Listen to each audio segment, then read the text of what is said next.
Shoe கூட கிடையாது. Running ஓடுறதுக்கு அப்போ வந்து ஜிம்மு அது இது எதுவுமே கிடையாது. வெறும் காரில் தான் ஒரு 3 இயர்ஸ் ட்ரைனிங் பண்ணுவேன். அதை வச்சு தான் போவேன். யாராவது ஒருத்தர் ஒரு ஒரு துறையை தேர்ந்தெடுத்து அதுக்கு போய் ப்ராக்டிஸ் பண்ணுறான் அப்படின்னா அதை வந்து மோட்டிவேட் பண்ணவே மாட்டாங்க, டிஸ்கரேஜ் தான் பண்ணுவாங்க. நான் நிறைய இடத்துல பார்த்துருக்கேன், அதை ரொம்ப டிஸ்கரேஜ் பண்ணுவாங்க, என்னையே பண்ணியிருக்காங்க. அந்த மாதிரி சொன்னவங்க தான் இப்போ என் முன்னாடி என்ன எனக்கு அப்பவே தெரியும் பையன் எப்படி வருவோம் அப்படின்னு.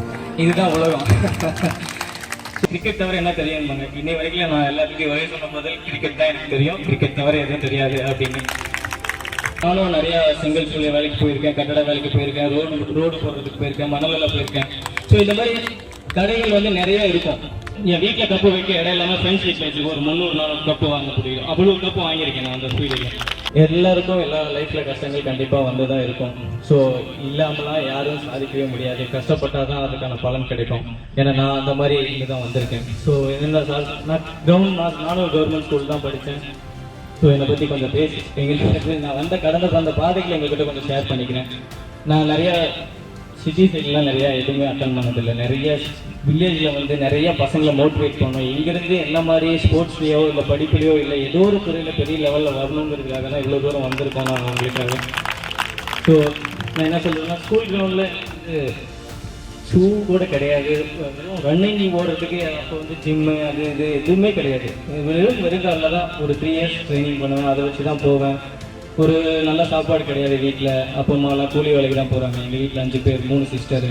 ஸோ நான் தான் பெரிய பையன். நம்ம ஊரில் ஒரு டிஸ்ட்ரிக்ஸில் ஒரு நிறைய டிஸ்ட்ரிக்ஸில் அந்த பழக்கம் இருக்குது. என்னன்னா, யாராவது ஒருத்தர் ஒரு துறையை தேர்ந்தெடுத்து அதுக்கு போய் ப்ராக்டிஸ் பண்ணுறான் அப்படின்னா அதை வந்து மோட்டிவேட் பண்ணவே மாட்டாங்க, டிஸ்கரேஜ் தான் பண்ணுவாங்க. நான் நிறைய இடத்துல பார்த்துருக்கேன். அதை ஒரு பிடிச்ச விஷயத்த பண்ணுறாங்க அப்படின்னா அதுக்கு வந்து நிறைய பேர் அது வந்து ரொம்ப டிஸ்கரேஜ் பண்ணுவாங்க, என்னையே பண்ணியிருக்காங்க.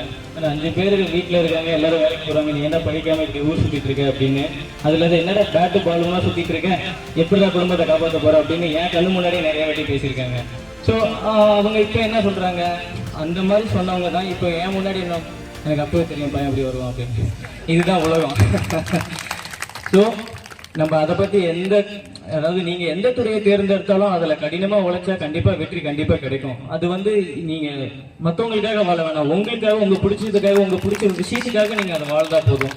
அதை நோக்கி பயணம் பண்ணலாம். சார் சொன்னாங்க நிறைய விஷயங்கள் அந்த மாதிரி நடந்துட்டு இருக்கு. இப்போ என் லைஃப்பில் நான் நிறைய இன்டர்வியூவில் சொல்லியிருக்கேன்.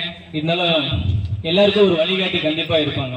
எனக்கு என் வழிகாட்டியாக என் கடவுள் கொடுத்த கிஃப்ட் மாதிரி வந்து ஜெயபிரகாஷ்னு ஒருத்தர் வந்தார். என்னோட கூட பிறந்த பிரதர் கிடையாது. உங்களை மாதிரி டென்னிஸ் பால் விளையாண்டுட்டு இருந்தேன். அந்த மாதிரி வந்த டைமில் நான் சும்மா பேக் எடுத்துட்டு பால் பறித்து போட்டுட்டு இருந்தேன். எனக்கு டென்னிஸ் பால் தான் உலகம், கிரிக்கெட்னா என்னன்னே தெரியாது. எனக்கு கிரிக்கெட் பால்லாம் என்னன்னே தெரியாது. அப்படின்ற மாதிரி சேலம் மாவட்டத்தை விட்டு தானது கிடையாது எனக்கு. ஸோ சேலம் அதுதான் தெரியும். எனக்கு டென்னிஸ் பாலில் நிறைய கப்பு வாங்குறது பிடிக்கும். ஸோ எனக்கு அந்த ப்ரைஸ் மணியோட அந்த கப்பு வாங்குறது ரொம்பவே பிடிக்கும். ஏன்னா என் வீட்டில் வைக்க கப்பு இல்லாமல் நான் வாடகை வீட்டில் தான் இருந்தோம். ஒரு 10க்கு 10 ரூமில் ஒரு 10 பேர் தங்குவோம், மண்கரை தான். ஸோ என் வீட்டில் கப்பு வைக்க இடம் இல்லாமல் ஃப்ரெண்ட்ஸ் வீட்டில் வச்சுக்கோ ஒரு 300-400 கப்பு வாங்க முடியும். அவ்வளோ கப்பு வாங்கியிருக்கேன் நான் அந்த ஸ்பீடில். ஸோ நான் இது பெருமைக்காக சொல்லலை.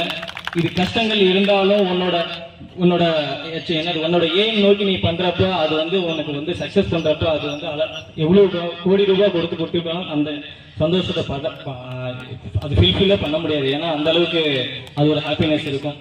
முதல்லலாம் நான் சின்ன பிள்ளையா இருக்கிறப்போ குழந்தைங்கள்லாம் எல்லா குழந்தைங்களும் தெருவில் எல்லாம் வந்து விளையாடுவாங்க. அப்போ அந்த நொண்டி, கோகோ இந்த மாதிரி நிறைய விஷயங்கள் நினைப்பேன். ஏன்னா மண்ணில் விளையாடுறது அவ்வளோ ஹெல்தி அப்படின்னு சொல்லுவாங்க. இப்போ இருக்கிற பசங்க பாதி பேர் கிடையாது. வெறும் குழந்தைங்க எல்லாம் செல்போன் இந்த மாதிரி அந்த மாதிரி இருக்காங்க. ஸோ என்ன சொல்ல வரேன்னா, ஸ்போர்ட்ஸ் வந்து எல்லாருக்கும் ஒரு அத்தியாவசியமான ஒரு விளையாட்டு. இந்த ஸ்போர்ட்ஸ் நான் கிரிக்கெட் மட்டும் சொல்ல மாட்டேன், நான் எல்லா ஸ்போர்ட்ஸும் தான் சொல்லுவேன். அதே மாதிரி நான் ஸ்போர்ட்ஸ் மட்டும் தான் இம்பார்ட்டன்ட் அப்படின்லாம் சொல்ல மாட்டேன். படிப்பு ரொம்ப முக்கியம். ஏன்னா நான் ரொம்ப அனுபவப்பட்டிருக்கேன். எனக்கு படிப்புக்கு ரொம்ப தூரம். ஆனால் நான் ஒரு ஸ்டேஜுக்கு அப்புறம் படிப்பு இல்லாமல் ரொம்பவே கஷ்டப்பட்டிருக்கேன். போய் அங்கே லாங்குவேஜ் ப்ராப்ளம் நிறைய வாட்டி நான் அனுபவிச்சிருக்கேன். ஸோ அதனால நான் சொல்றேன், ஸ்போர்ட்ஸும் முக்கியம் தான், படிப்பும் முக்கியம் தான், ரெண்டுமே முக்கியம் தான். நீங்க இந்த வயசுல 20 வயசுல ஓடினாதான் உங்க கோலை நோக்கி 30 வயசுல அடைய முடியும். அதுக்கப்புறம் தான் நீங்க லைஃபே ஸ்டார்ட் பண்ண முடியும். நீங்க இந்த 20 வயசுல நீங்க வந்து ஜாலியா இப்படி இருந்துட்டீங்களா, 30-50 வயசு வரைக்கும் நீங்க கஷ்டப்பட்டு தான் இருக்கும். இன்னைய வரைக்கும் நிறைய ஃப்ரெண்ட்ஸ் பார்த்துட்டு இருக்கேன், அந்த மாதிரி கஷ்டப்பட்டுட்டு இருக்காங்க. ஸோ ஸ்போர்ட்ஸ் வந்து ரொம்ப என்ன நான் இப்ப சொல்ல முடிச்சு பாருங்க. இப்படி சொல்லிட்டு இருந்தாங்க, ஊர்ல எல்லாரும் இப்படிதான் சொல்லுவாங்க. நான் வந்து எனக்கு தெரிஞ்சது எல்லாருக்கும் கேட்பாங்க, ஸ்போர்ட்ஸ் தவிர உனக்கு என்ன தெரியும், கிரிக்கெட் தவிர என்ன தெரியும்பாங்க. இன்னை வரைக்கும் நான் எல்லாத்துக்கும் ஒரே சொன்ன முதல் கிரிக்கெட் தான் எனக்கு தெரியும், கிரிக்கெட் தவிர எதுவும் தெரியாது அப்படின்னு. ஏன்னா இப்போ ஃப்ரெண்ட்ஸ் கூட வெளியே போகிறது பிடிக்கும், அதுதான். அதை தவிர்த்து மற்ற ஹேபிட் மற்ற இது என்னன்னு கேட்டாங்களா, எனக்கு எதுவுமே சொல்ல தெரியாது. கிரிக்கெட் தான். இப்போ கிரிக்கெட் இல்லைன்னு நானும் சொல்லுவேன். ஸ்கூல் படிக்கிறப்போ நானும் நிறையா செங்கல் சூழல் வேலைக்கு போயிருக்கேன், கட்டட வேலைக்கு போயிருக்கேன், ரோடு போடுறதுக்கு போயிருக்கேன், மணலில் போயிருக்கேன். ஸோ இந்த மாதிரி தடைகள் வந்து நிறைய இருக்கும். இது வந்து இதெல்லாம் தடையில நினைக்கவே கூடாது லைஃப்ல. ஏன்னா இது வந்து இருக்கிறத வச்சு தான் பண்ணணும். இப்போ எங்கள் வீட்டில் அதுக்கெல்லாம் ஸ்போர்ட்ஸ்லாம் ஆடினா நிறைய ஹெல்த்தியாக சாப்பிடணும், நிறைய அது பண்ணணும், நிறைய இது பண்ணணும். நான் இப்பயும் சொல்லுவேன், எங்கள் அம்மா சாப்பாடு அன்னைக்கு சாப்பிட்ட சாப்பாடு தான் ஹெல்த்தியான சாப்பாடு, இன்னைக்கு வரைக்கும் அதுதான் ஹெல்த்தி எனக்கு அப்படின்னு நான் சொல்லுவேன். அதாவது ஸ்போர்ட்ஸுக்கு தடை வந்து உங்களோட மைண்ட்ல இருக்கிற அந்த ஒரு தாழ்வு மண்பானம் தான். ஏன்னா இருக்கிறத உங்க பேரண்ட் வந்து அவ்வளோ அருமையா இருக்கிறத வச்சு உங்களை வந்து அவ்வளவு பொக்கிஷமா வளர்க்குறாங்க. ஒரு நல்ல ஸ்கூல் எஜுகேஷன் கஷ்டப்பட்டாவது உன்னை படிக்க வைக்கிறாங்க. ஒரு ஸ்போர்ட்ஸ் பிடிச்சதுன்னா அதுக்கு இன்வால்வ் தான் பண்றாங்க. இப்ப இருக்கிற பேரண்ட்ஸ் எல்லாம் நான் பார்த்துட்டு இருக்கேன். முன்ன மாதிரி இல்லை, இப்ப எல்லாருக்கும் உங்களுக்கு ஃப்ரீடம் கொடுக்குறாங்க. ஆனா அந்த ஃப்ரீடத்தை நீங்க மிஸ்யூஸ் பண்ணாம உங்களோட கோலை நோக்கி நீங்க கண்டிப்பா பயணம் செய்யணுங்கிறது தான் என்னோட ஆசை. ஸோ ரொம்ப சந்தோஷம் உங்களை பார்த்ததில்ல. ஸ்போர்ட்ஸ்ல இப்ப பெண்களும் ரொம்ப இம்பார்ட்டன்ட் சார். நான் வந்ததுக்கு அப்புறம் போய் சொல்லல, நான் வந்ததுக்கு அப்புறம் எல்லா டிஸ்ட்ரிக்ட்ல இருந்தும் உமன்ஸ் கிரிக்கெட் வந்து விளையாண்டுட்டு இருக்காங்க. நான் வந்ததுக்கு அப்புறம் எல்லா டிஸ்ட்ரிக்ட்ல இருந்தும் உமன்ஸ் கிரிக்கெட் விளையாண்டு பெரிய லெவல்ல வந்துட்டு இருக்காங்க. கண்டிப்பா எல்லா துறையிலையும் வந்துட்டு இருக்காங்க. ஸோ ரொம்ப சந்தோஷம் உங்களை பார்த்ததுல. எல்லாருக்கும் என்னோட ஆல் தி பெஸ்ட். அண்ட் இங்க இருந்து நிறைய பேர் 2-3 வருஷத்துல ஒரு ஸ்டேட்டோ இல்ல டிஎன்பியிலோ ஐபியிலோ ஆடணுங்கிறது என்ன வருஷம் அப்படி யாருக்கும் மறுபடியும் நான் இங்க வந்து உங்களை பார்க்கணும்.